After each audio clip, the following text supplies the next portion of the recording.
Here we have in front of us to conduct a real live interview, two real live twins. Zach and Sam Dunn, the founders of One Mighty Roar. They started 2 years ago. They just actually celebrated their 2-year birthday. We'll sing them happy birthday at the after party. Hold that. Started in a 200 square foot office here in downtown Holyoke, and they've grown leaps and bounds. I'm blown away every time they mention the types of projects that they're working on. And in addition to that, they started a web trends website and network called Build Internet, which is a part of Smashing Magazine's network. And I would say is one of the most trafficked websites on web trends. You guys can speak to that in a moment. So the gentleman that we'll soon to be interviewing, I actually have a funny story about how I met him. He's from New York. I actually met him in Krakow, Poland, of all places, at a TEDx event.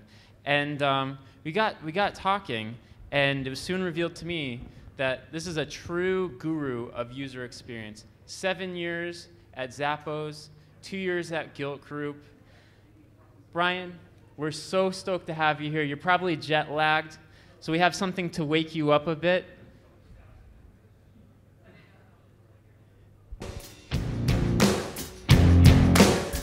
He's a big Weezer fan, so we had to hook him up with some Weezer. Thanks so much for being here. Where I come from, it's all that Brian, all right. So, thanks for coming. So, your experience actually takes back past decade, we'll say. Yep. Yeah. So, just to be clear, even though your experience at Zappos was largely on the web side of things, by no means is user experience limited to just the digital side of things. So just for a general purpose answer, could you just sort of introduce user experience as sort of a role in making things in general? Yeah, I actually probably can sum that up in a very, very short blurb, and then we can go deeper. So I actually think user experience is simply just making people smile. That's it. I mean, it's more complex. Getting towards it, and developing and cultivating an experience. I'm not saying it's easy, but ultimately, what you're trying to do is get people to smile and have a good, pleasurable experience doing something, right? Whatever that task you're trying to get someone to perform ultimately is, and that's a philosophy we adapted heavily at Zappos. It wasn't about making a super highly converting website. It was about getting people to smile, and if that smile happened on the website, that's great. That smile happened on Twitter, even better. The point is, it's about making people smile during every touch point. So going with that whole mentality, do you think that Zappos is a rare exception in the sense that a fair number of companies' goal is more to make people not frown?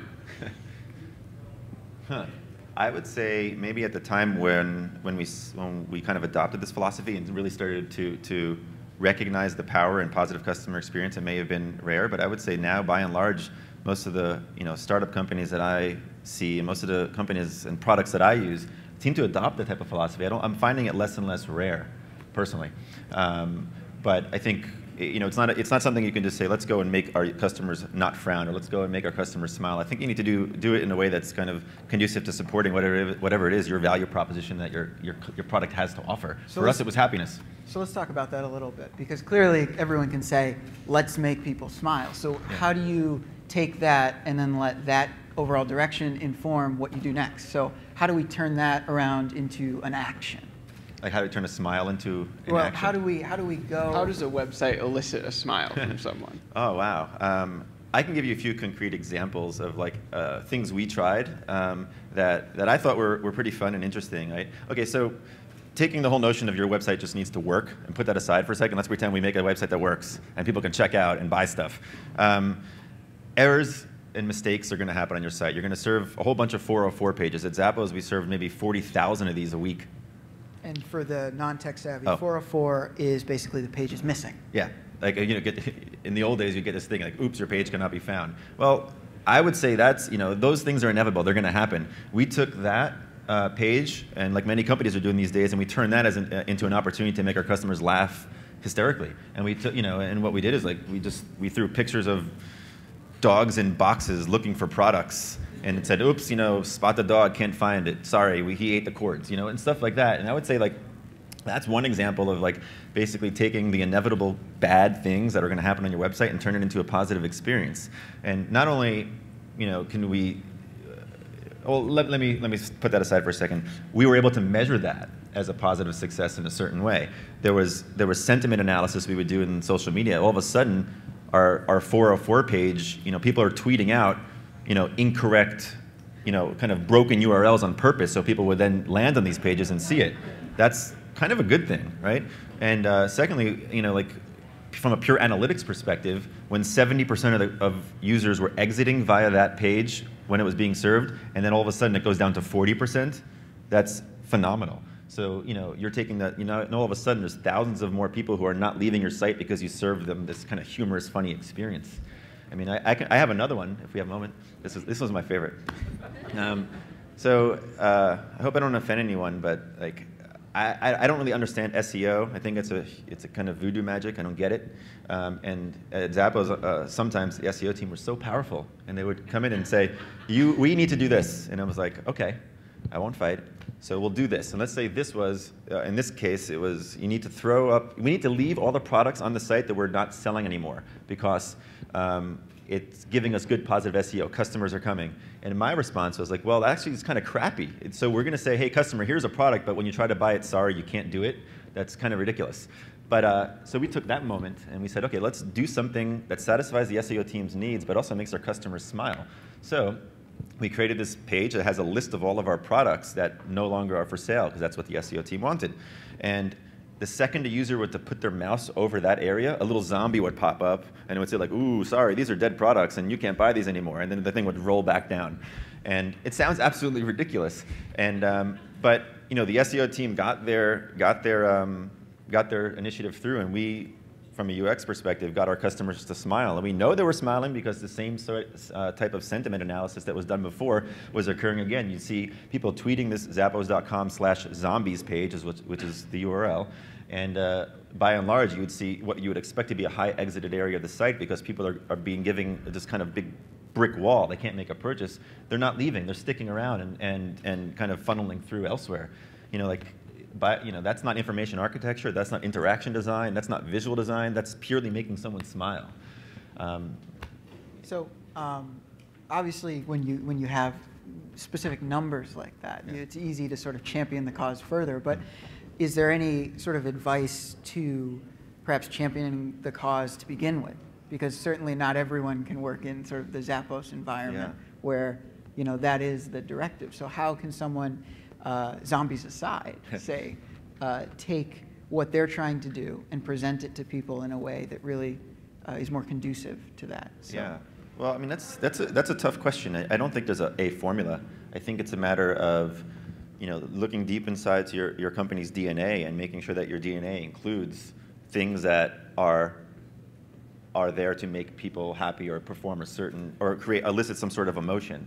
I think that, in contrast, I'll talk about Guilt, which is a wonderful company, right? And, $500 million up in the first 3 years, kind of incredible. But that company, it's all about growing revenue and doing everything we can to get more and more folks to come and buy.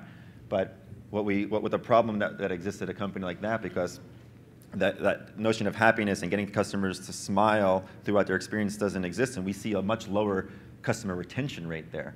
So I'm not saying it's necessary to necessarily get your customers to acquire customers, but I think a mentality like that really helps you retain your customers. It's not hard to get customers. It's not hard to get people to convert. It's hard to get people to come back and continue to come back. So I think it's a matter of priorities. So I know that on a lot of larger companies, sometimes they're not necessarily the prettiest looking sites, but and I know Zappos under your watch went through a redesign. How do you think aesthetic plays into the overall design of a site? I mean, when you look at the Zappos redesign, there were some visual tweaks, there was some rearranging, and then you look at something like Craigslist, which has stayed strong for however many years it's actually been in operation. So could you speak a little bit to kind of aesthetic versus functionality and redesigns? Yeah, I mean, I'll talk a little bit first about generalizations there, and I think that, I want everything to look, beautiful and pretty and awesome. But the reality is that when someone comes to use your product, they're more often than not they have a motivation. There's a motive. There's a task they need to accomplish. And to me, that's paramount over aesthetics when I think about designing experiences.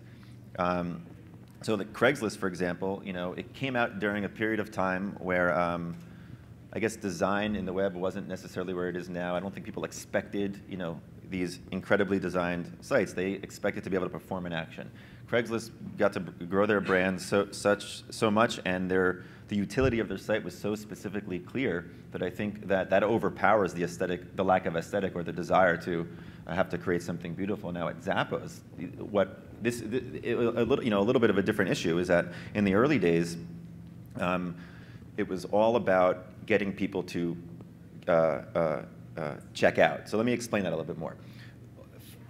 I'm going to butcher the numbers a little bit, but somewhere north of 50% of customers were coming in from like paid channels, like affiliates, comparison engines, or whatnot, being dumped straight onto a product page, a product detail page, and making their purchase from there. They weren't even seeing the rest of the site.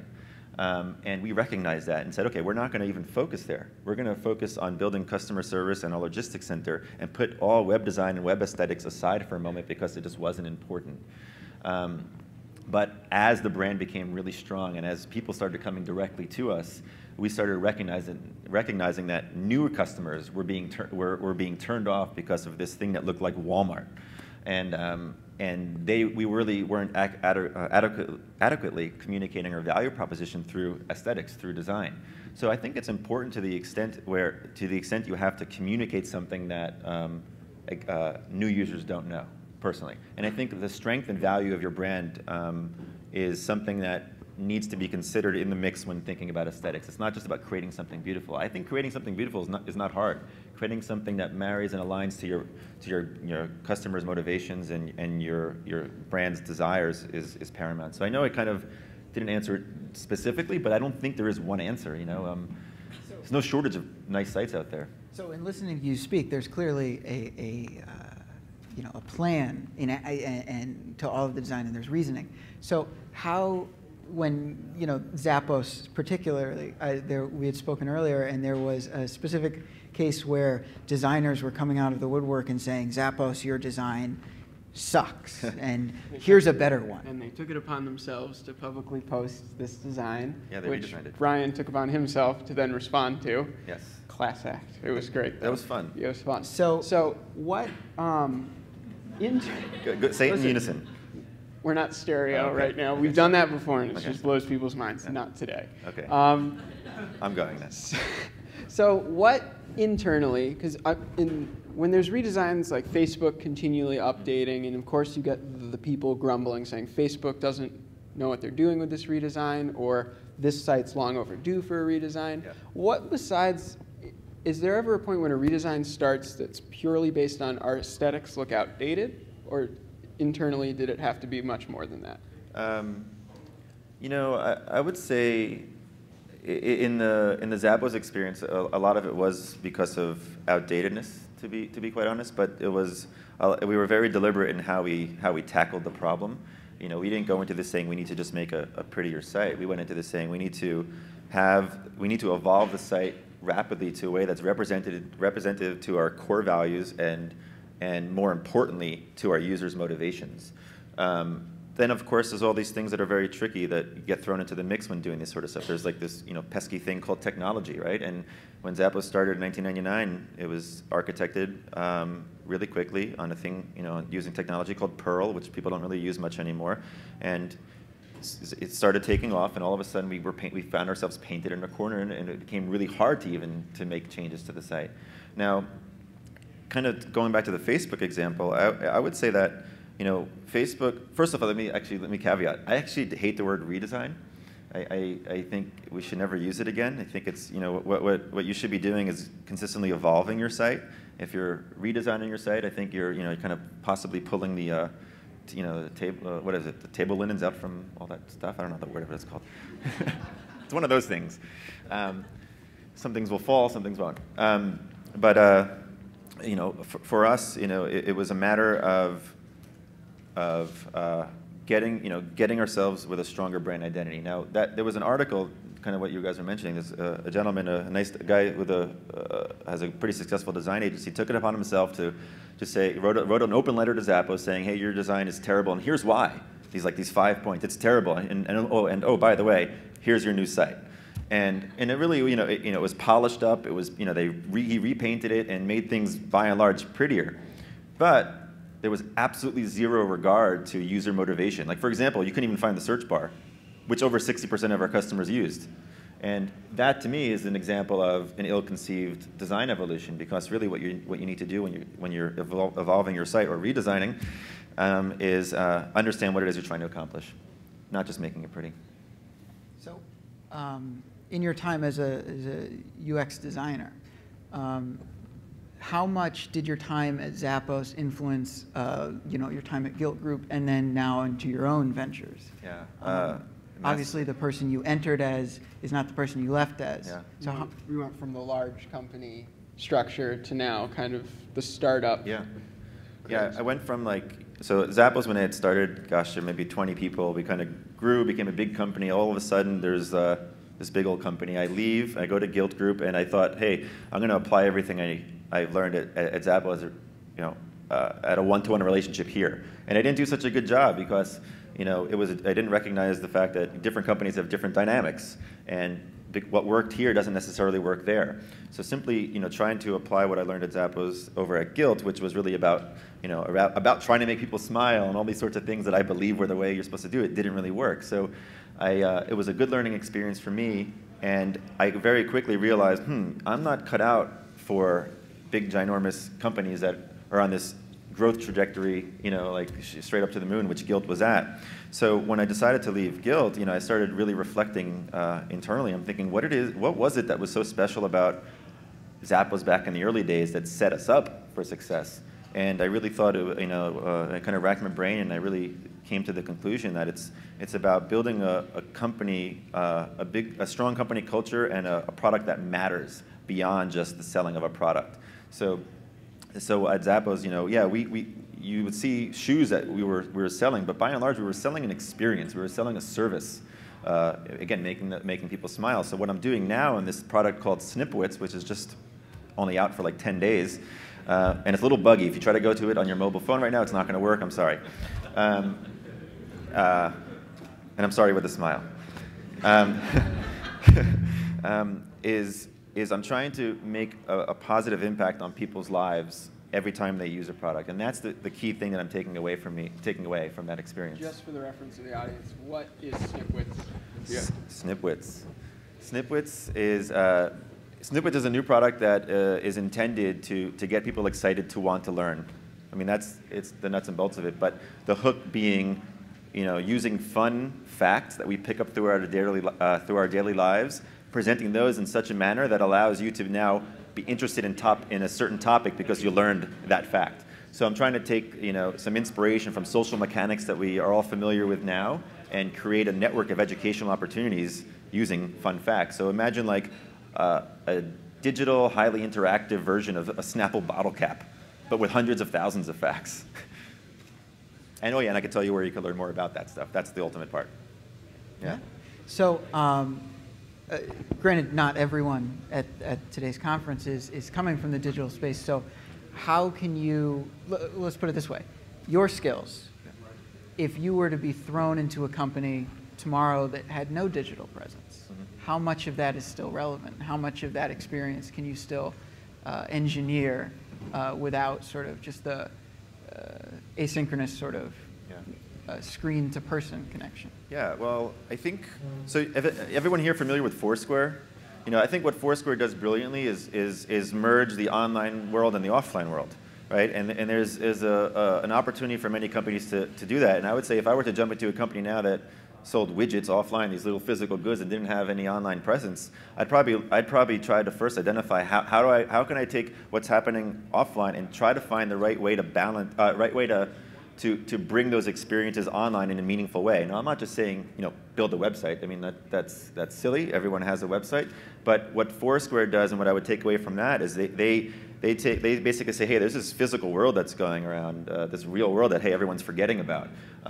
And we have these little mobile devices that everyone's walking down the street in New York looking at and bumping into everyone. And how could we take the familiarity of the offline world and this technology that people are carrying around with them and merge it? I would look for opportunities like that. And the same goes for vice versa. I think there's lots of online companies that aren't looking at the offline space enough and saying, how can we spread our tentacles and get ourselves more involved in what's happening offline? I mean, Foursquare, for example, is a wealth of opportunity to get involved in the physical space. There's so much creativity that hasn't even happened there, and merging those two mediums. So at this point, I mean, if you're okay with this, I think I'd like to field some questions. I'm okay with a lot of things. Yeah. I think everyone should get up and dance. Yeah. Well, we were told expressly we can't do that. Okay. So, We're hooked. All right. So, gentleman in the back there.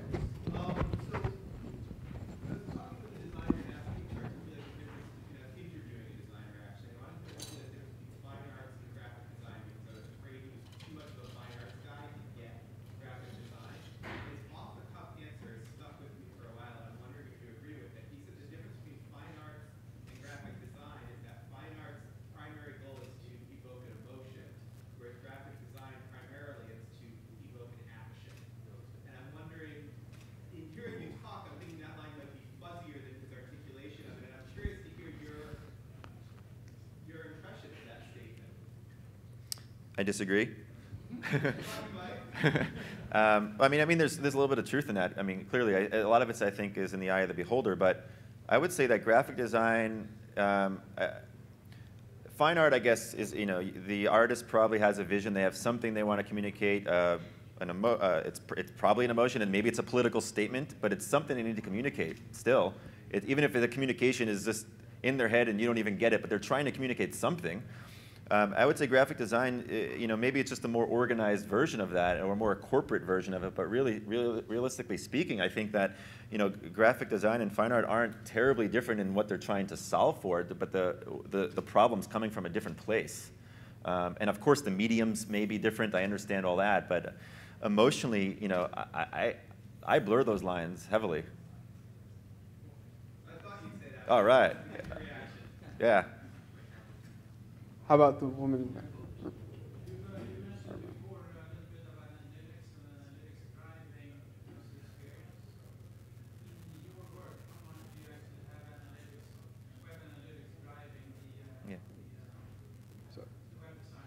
Yeah, it's a really good question. It's hard to say percentages, but at Zappos, I would, if I had to guess, I would say maybe 50% of the decisions we made were based off of some quantitative data put in front of us, and another 50% were based off of vision and gut.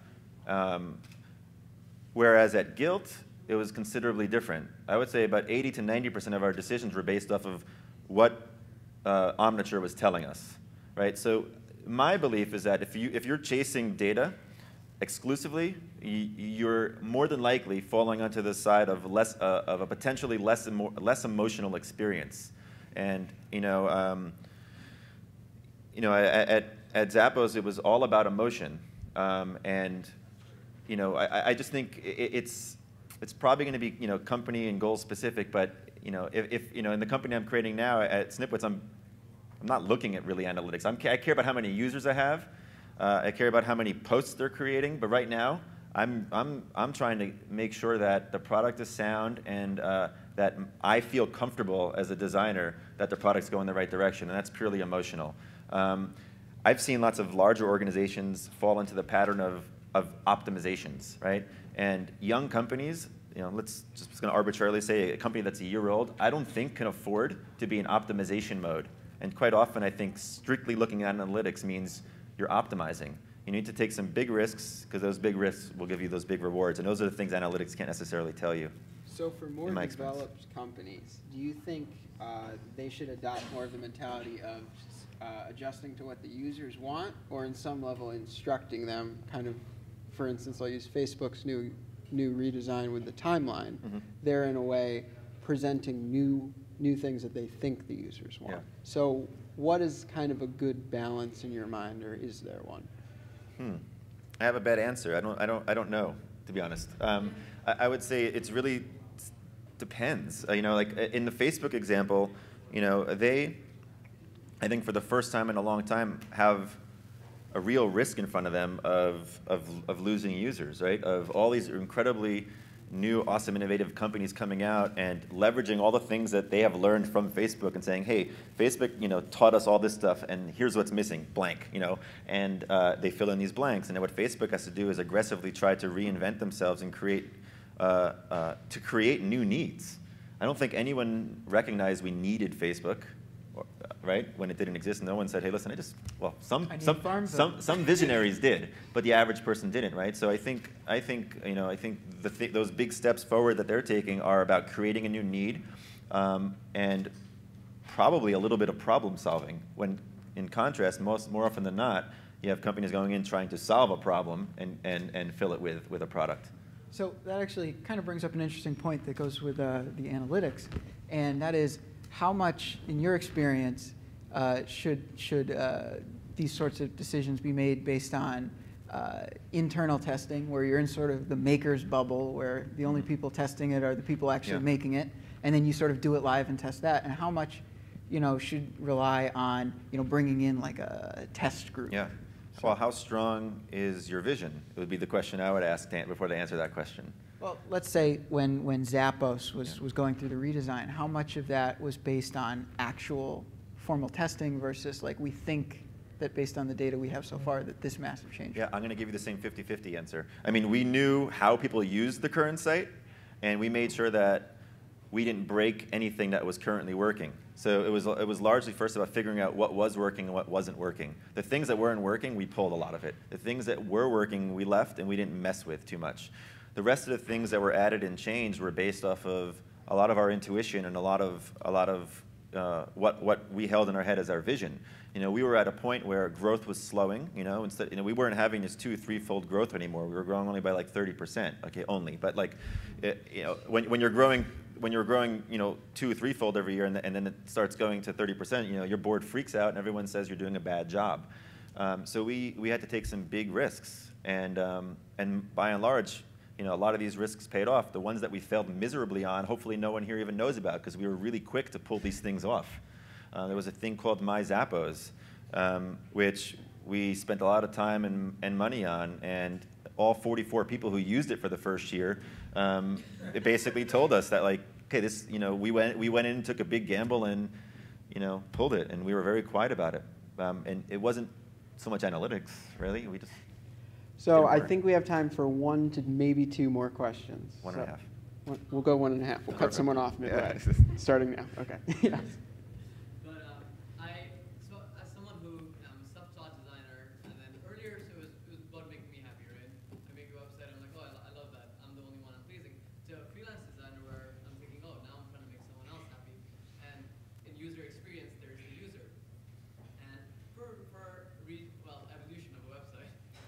Thank you. Yeah, you've got something to go by. You have data.